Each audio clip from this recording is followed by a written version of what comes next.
Assalamualaikum warahmatullahi wabarakatuh.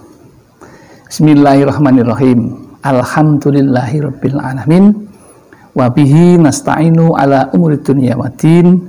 La haula wala quwwata illa billahil aliyyil azim. Allahumma sholli ala sayyidina Muhammad wa ala ali sayyidina Muhammad. Amma ba'd. Jamaah Al-Fatih Channel yang dirahmati oleh Allah. Mari kita mulai pertemuan kita ini agar membawa berkah. Maka mulailah dengan rasa syukur kepada Allah Subhanahu wa Ta'ala atas limpahan rahmat dan nikmatnya, sehingga kita dapat berjumpa dengan selamat tanpa halangan suatu apapun.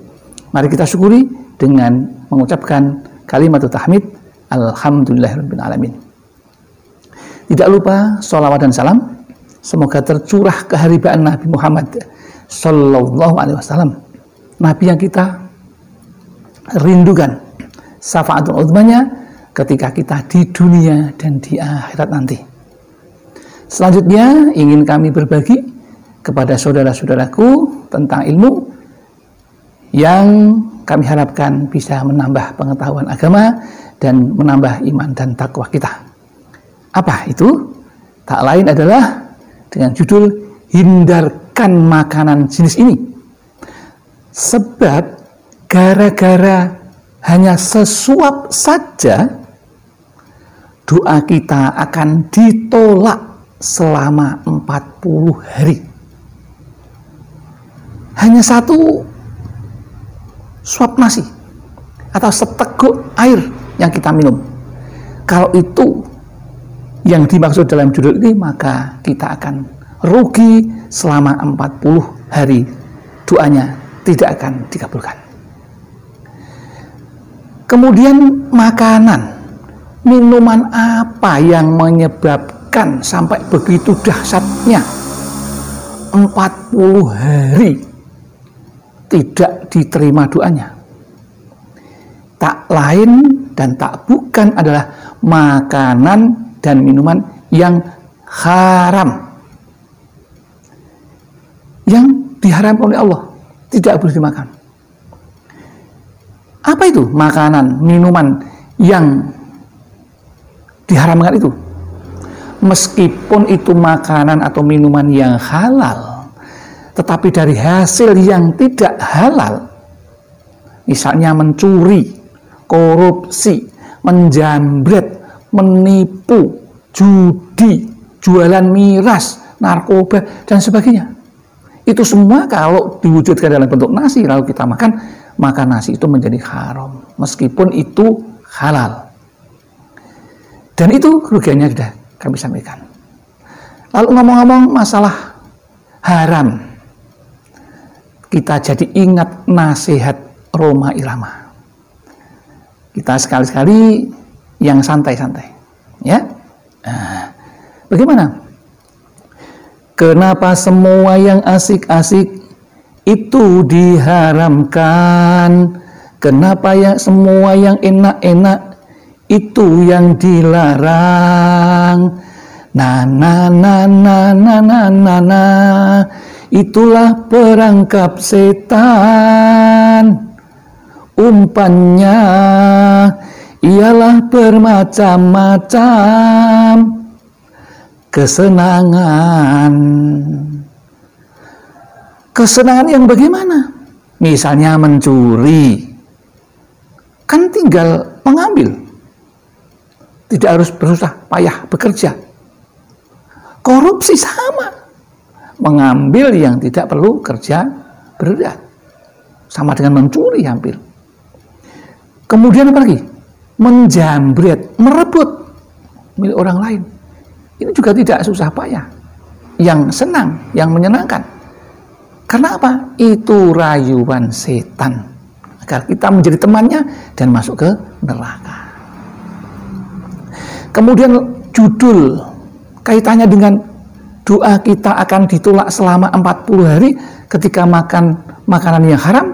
Apa dasarnya? Mari kita lihat sabda Rasulullah Sallallahu Alaihi Wasallam yang pada suatu saat ada seorang sahabat yang bertanya kepada Rasulullah. Ia bernama Sa'ad bin Abi Waqqas. Sahabat ini bertanya, "Ya Rasulullah, aku telah berdoa tetapi tidak dikabulkan." Jawab Rasulullah, "Hai Sa'ad, hindarkan makanan haram. Ketahuilah, setiap perut yang diisi dengan yang haram, sekalipun hanya sesuap nasi, maka doanya ditolak selama 40 hari. Itu baru satu suap. Kalau banyak suapan, bagaimana? Wah, dosanya sungguh luar biasa dan kita akan rugi. Karena yang namanya sholat itu juga doa.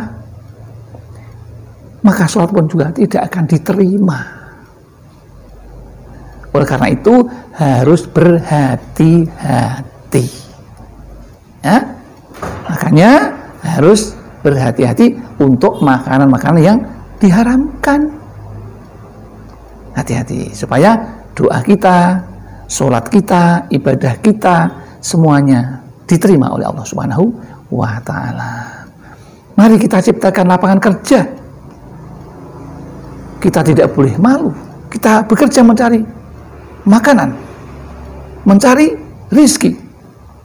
Mari kita lihat apa saja yang bisa diciptakan. Banyak sekali. Lihat Nabi Muhammad SAW, beliau juga bekerja menjadi seorang pedagang. Dan pada awalnya pun ia hanya menjadi seorang buruh dari saudagarnya Siti Khadijah waktu masih mudanya. Tetapi karena beliau seorang yang al-amin, yang jujur, dapat dipercaya, maka ia pun menjadi suami dari Khadijah Al-Kubra. Begitu juga dengan Nabi Zakaria. Ia juga dulu pernah bekerja menjadi seorang tukang kayu. Coba bayangkan, Nabi itu nggak malu, karena itu mencari rezeki yang halal agar tidak berharap lebih banyak kepada orang. Kemudian Nabi Sulaiman, dia dulu seorang raja, tapi sebelum itu juga pernah Nabi Sulaiman itu membuat anyaman dari pohon kurma, atau kalau di sini bambu, atau pohon kelapa. Ketika sampai di mimbar dalam khutbahnya pun membawa itu untuk dicontohkan supaya bisa bekerja. Dan Nabi Sulaiman ini membuat karya tangan itu atau prakarya itu kemudian dijual ke pasar, dan setelah itu untuk berbelanja ke rumah. Itu salah satu contoh yang luar biasa yang dicontohkan oleh para Rasul dan Nabi Allah. Demikian yang dapat kami sampaikan.